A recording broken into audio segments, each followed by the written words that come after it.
we're going to move into a little bit of a different stage. We're going to move to a discussion which will expand on the topic of barriers and solutions to providing holistic transplant care along the transplant journey.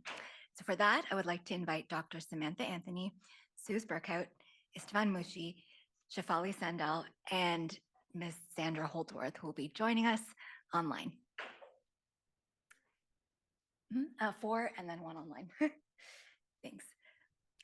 Dr. Samantha Anthony is a health clinician scientist at SickKids and assistant professor at the University of Toronto social work faculty. With over 20 years in pediatric transplant care, her research promotes psychosocial adaptation and quality of life for children with chronic diseases. Dr. Anthony has earned various national scholarships and grants, contributing to advancements in pediatric solid organ transplantation. Dr. Suze Berkhout is an assistant professor in psychiatry at the University of Toronto and an affiliate of its Institute for the History and Philosophy of Science and Technology. As an early career clinician investigator and psychiatrist, her research in feminist science and technology studies uses ethnographic and arts-based methods to examine social issues affecting healthcare access. She enjoys coffee and narrative exploration in medicine. Dr. Istvan Mucsi is a clinician investigator and transplant nephrologist at the Multi-Organ Transplant Program and Division of Nephrology at the University Health Network in Toronto. He also holds a cross appointment with the Semmelweis University in Budapest. His current research focuses on understanding and reducing barriers and disparities in access to kidney transplantation and living donor kidney transplantation, and assessing the impact of psychosocial distress on clinical outcomes of kidney transplant recipients. Dr. Shaifali Sandal is a transplant nephrologist and associate professor at McGill University Health Center, where she is also an investigator. She completed her training in the US and specializes in improving access to living donor kidney transplantation through health system approaches. Dr. Sandal has received multiple research grants and has over 30 publications focused on transplantation and health systems. I will also introduce Ms. Sandra Holdsworth, who is joining us there online. Hi, Sandra. So Sandra is a patient partner co-lead with the Canadian Donation Transplantation Research Program. So I have the pleasure of co-leading Team 5 with her for more than a year now. She worked in banking for 30 years before she received a liver transplant in 1997, following years of undiagnosed rare liver disease and Crohn's disease. She is also an advocate for organ and tissue donation, mentoring others in their healthcare journeys, focusing on long-term outcomes, including exercise, nutrition, and mental health. So I'll start with the first question. Can you speak on how physicians prioritize medical health rather than holistic care? And what are some of the implications of these priorities?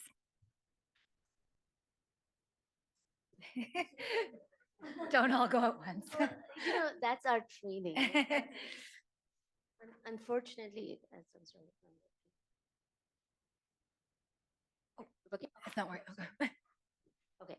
Unfortunately, that's our training, and that's what the focus of the training generally is. It's biomedical care. Like when we are in a residency in medical school, so little time is devoted towards the there is an appreciation that you have to provide holistic care, but there's so minimal training offered towards how to go about doing that. That would be my comment. I'm not sure. Istvan. Mm-hmm. Well, I guess these 2 days told a story about this. Maybe the history of CDTRP also is telling a story about this.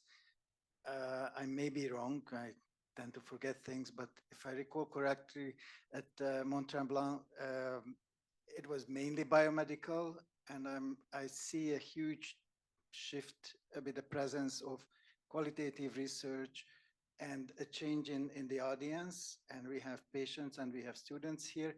Unfortunately, I think clinicians are not here as big a number as they were initially. So I don't know exactly what the reasons are. Training is absolutely critical, but as I said, we lost touch. I think as practicing clinicians and specialists, we lost touch with our humanity and with the humanity of our profession.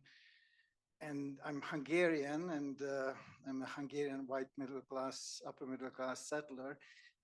But I'm coming from Hungary with a very different history than North America. And I think this different history of medicine and how we approach life and health issues maybe bear some similarities with some of the equity deserving groups that we're talking about, where relationship to health is much more complex and whole than in a highly technicized Western or North American society. I think we do need to listen, and I think what has been happening here, looking at movies, looking at art, and thinking about complexities of the questions that we face, I think this is certainly maybe a way back towards those roots that we are losing.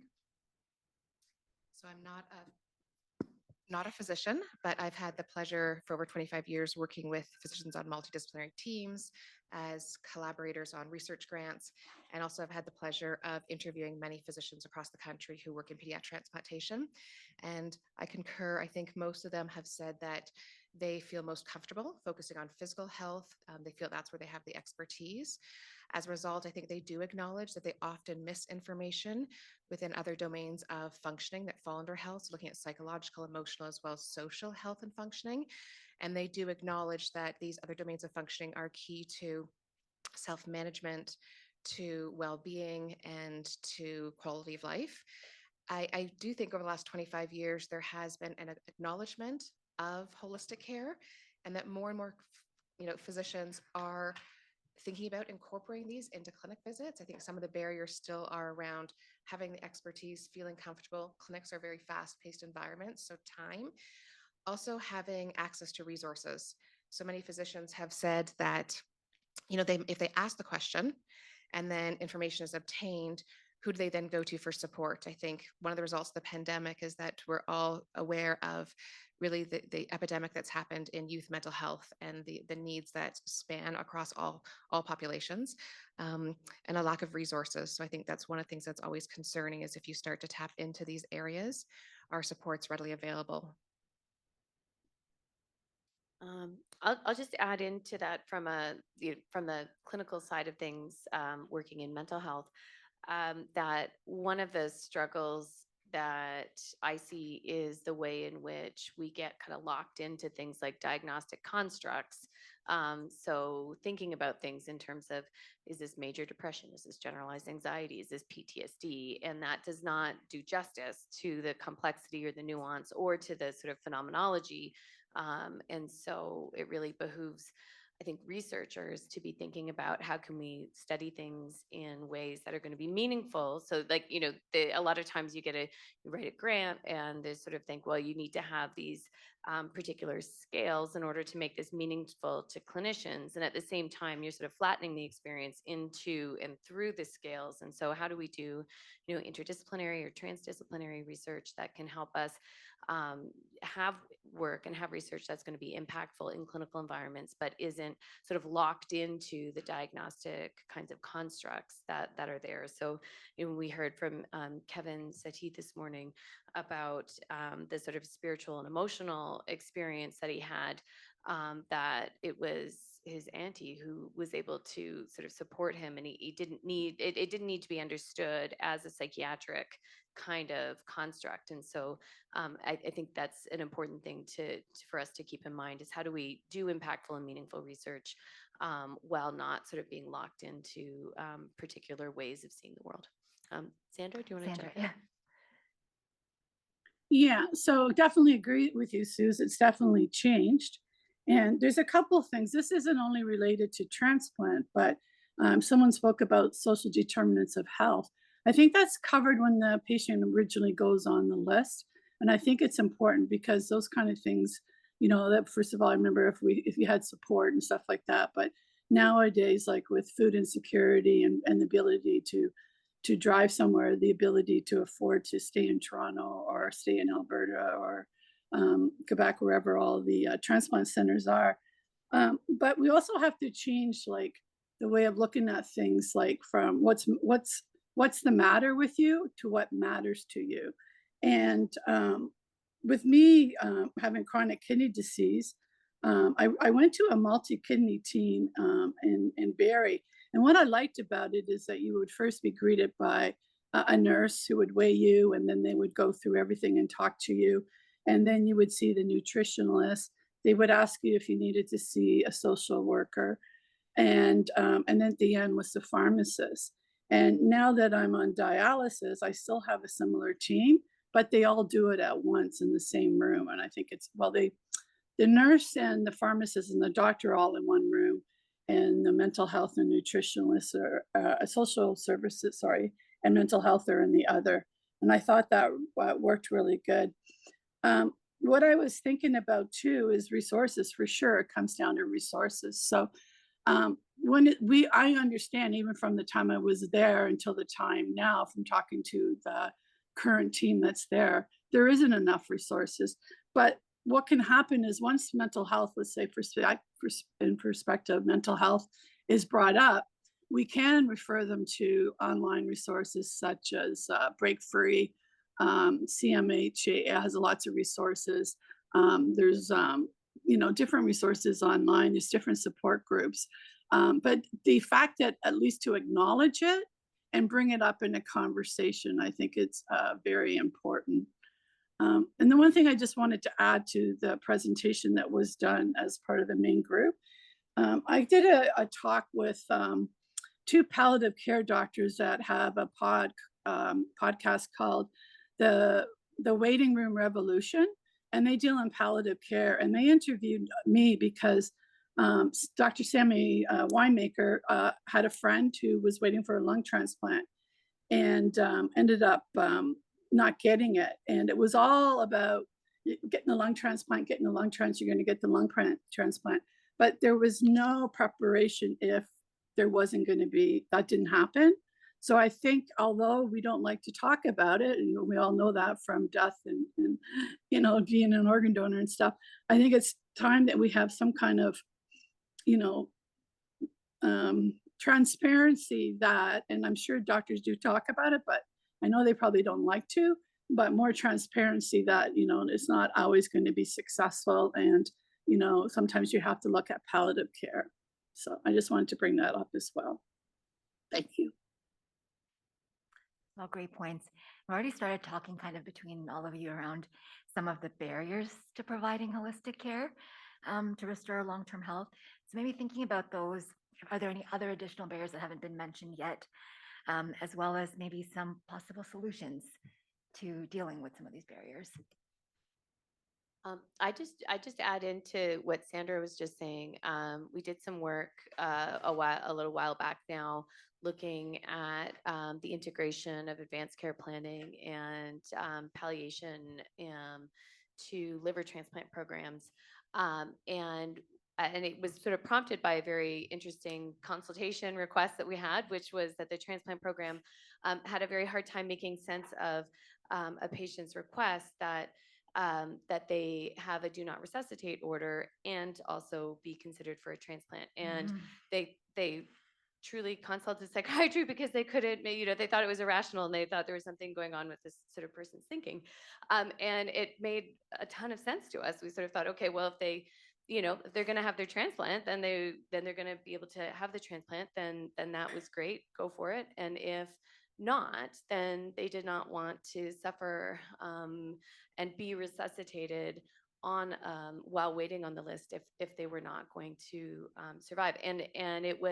And so looking at across liver transplant programs in North America, there was I think 2 that had of the many that we looked at that had any way to make sense of this. Almost 100% of them had there were formal policies as well as implicit sort of policies that people had to request. They had to agree that there were full resuscitation, and there was no way to be able to make sense of that. And so I think that's one of those kinds of, it's a small example, but it's an example of the different kinds of orientations and ideologies that that we have around sort of what is wholeheartedness, what is commitment, and that plays out though in all of our sort of practices within the healthcare setting. That there are these sort of imaginaries that shape the kinds of the ways that we think about transplant, that sort of impact the ability to help people make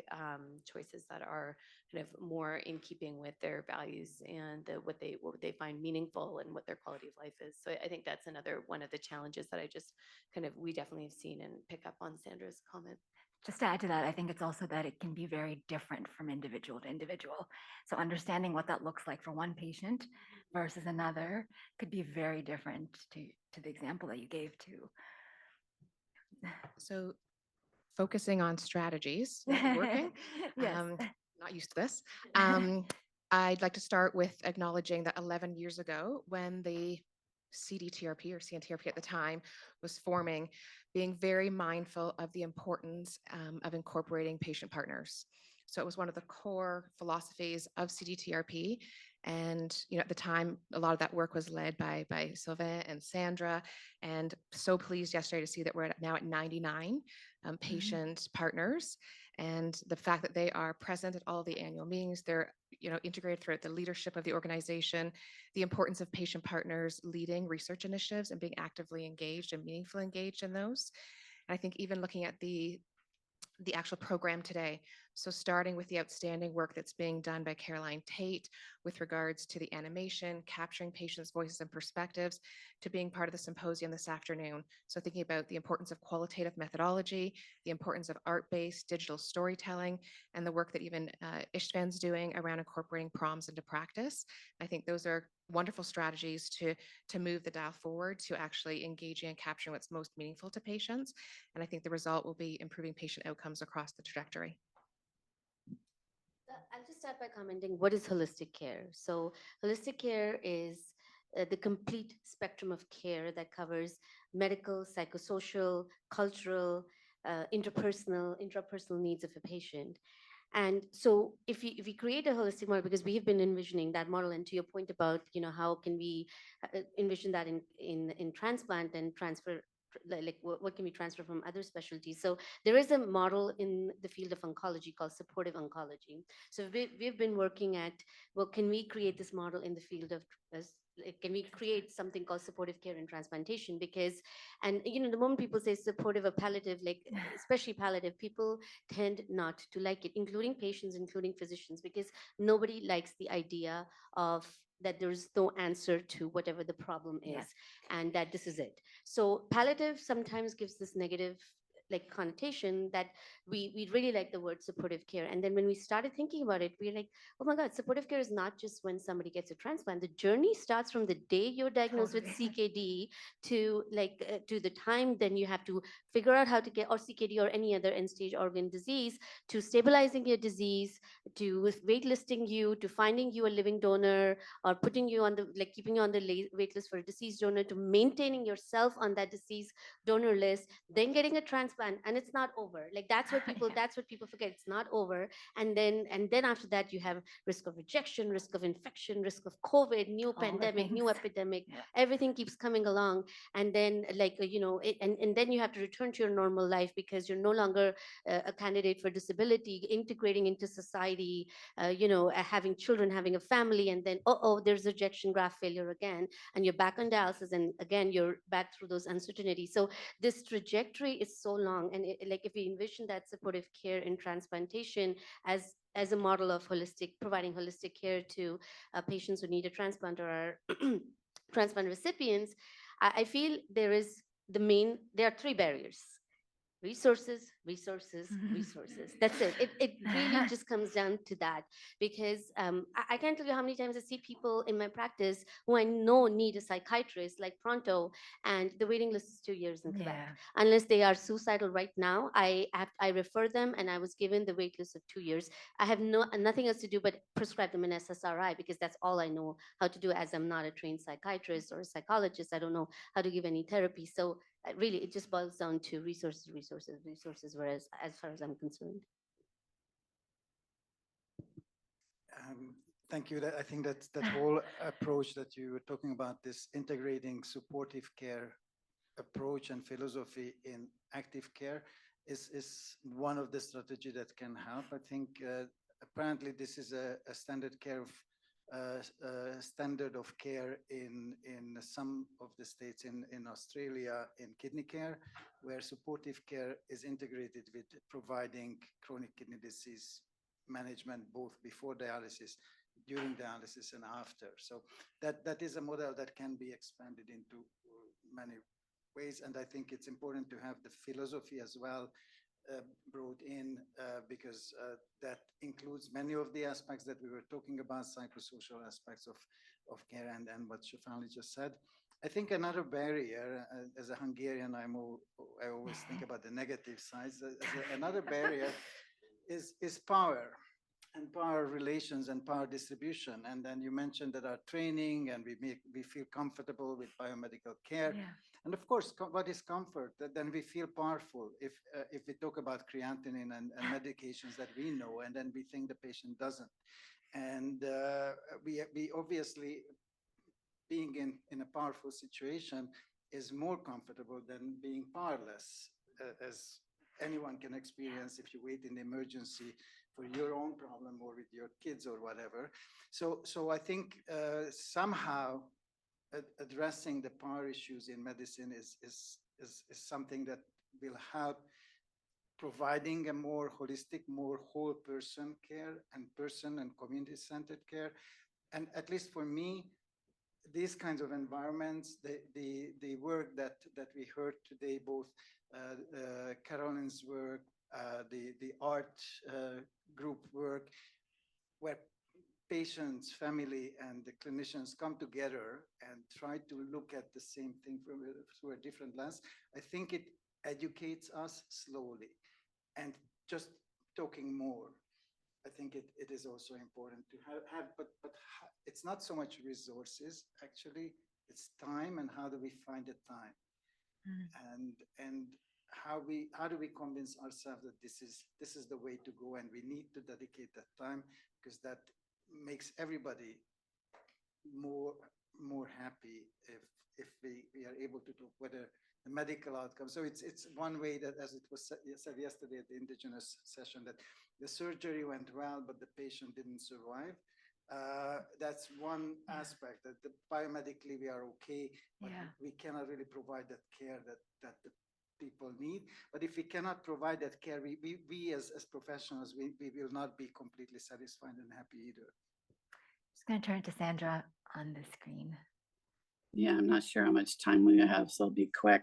So I just wanted to acknowledge the fact that how the holistic approach that we're talking about is very like the Western based approach, or Western medicine, traditional medicine, and how their storytelling right from the beginning, as part of their roots of sharing stories, and it being like a ceremonial thing.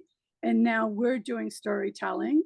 That's important. And if we can get these stories out there to show faces of people with transplants, and even show the ones that are having mental health issues.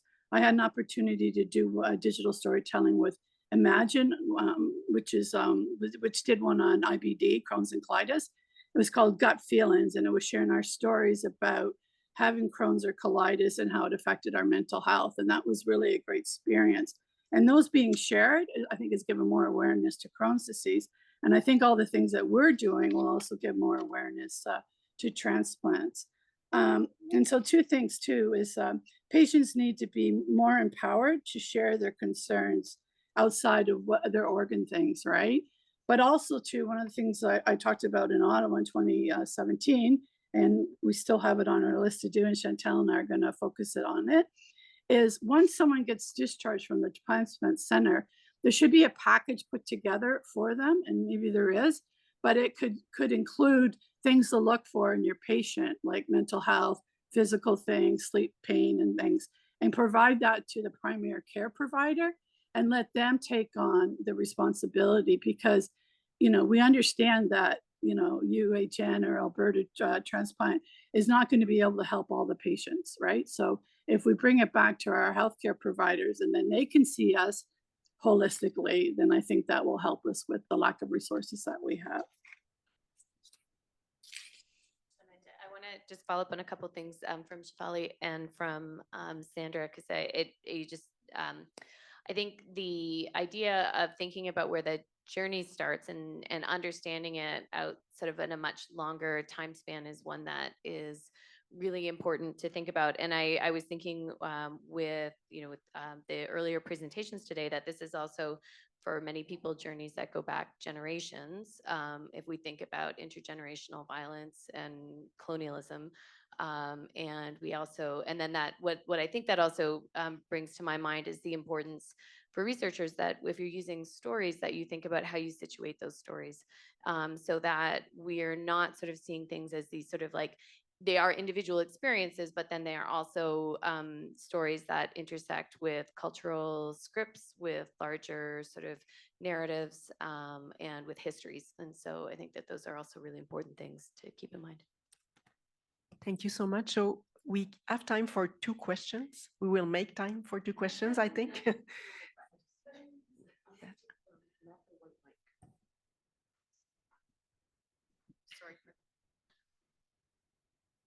Just a comment, really. I think, I mean, certainly from the CDTRP's perspective, we have evolved over the years, especially since we've accentuated and encouraged our PFD partners to join us at so many levels. That's been a real learning experience for all of us. The resources issue includes time.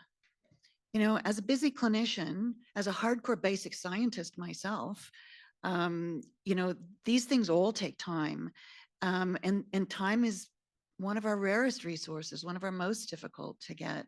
When I took the time to listen to Samantha, who was our team social worker, when she came and said, I'd like to do a PhD, can you supervise me? And I'm like, I don't know anything about social work except what you provide to our team so beautifully.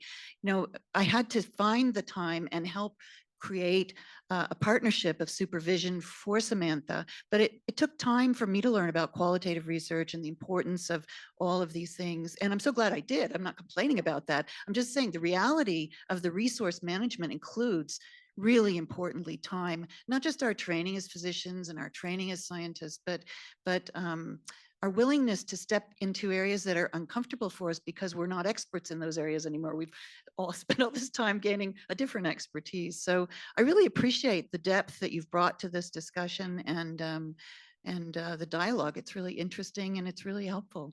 Thanks. So I agree with you. So resources is not just, it's tangible. In organizational literature, they say it's tangible resources and intangible resources. So let's say like I get 15 minutes to see a patient and I want to chat with my patient longer.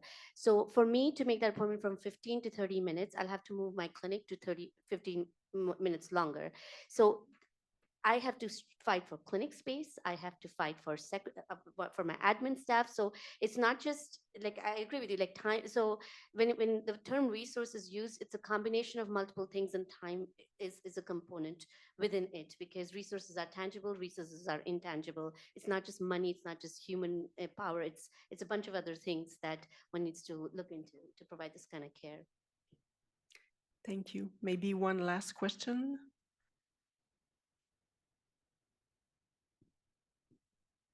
Hello, not just a question, but more of a comment that we saw the storytelling projects and they were fabulous.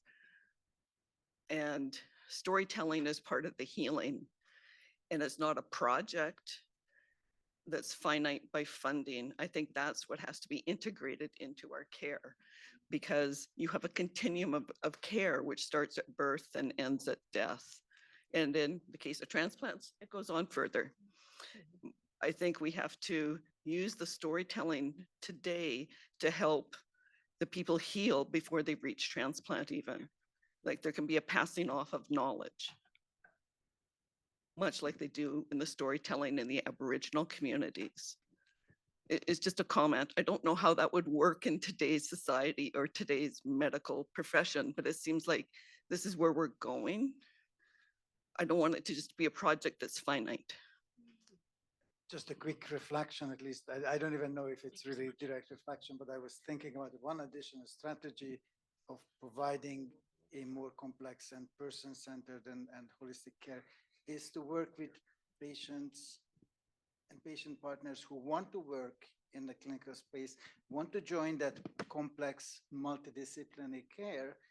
But for example, there is a transplant ambassador program in Ontario.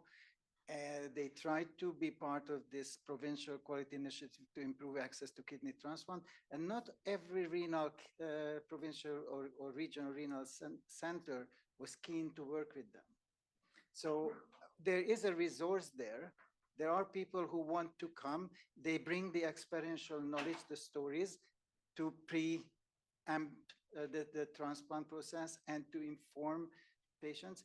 And the system doesn't always accept that. And I think that's the other thing which is happening here too, bringing in the diverse voices of diverse communities and patients and work together, listening to each other. Because for me as well, I have learned a lot by working with the different community groups that we have been working.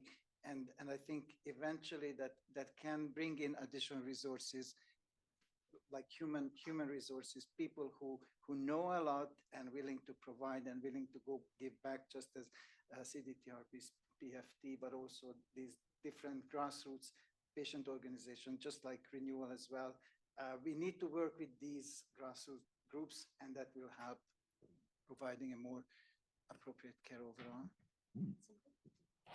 Thank you so much. I'll just say one thing. Yeah. So I think, sorry.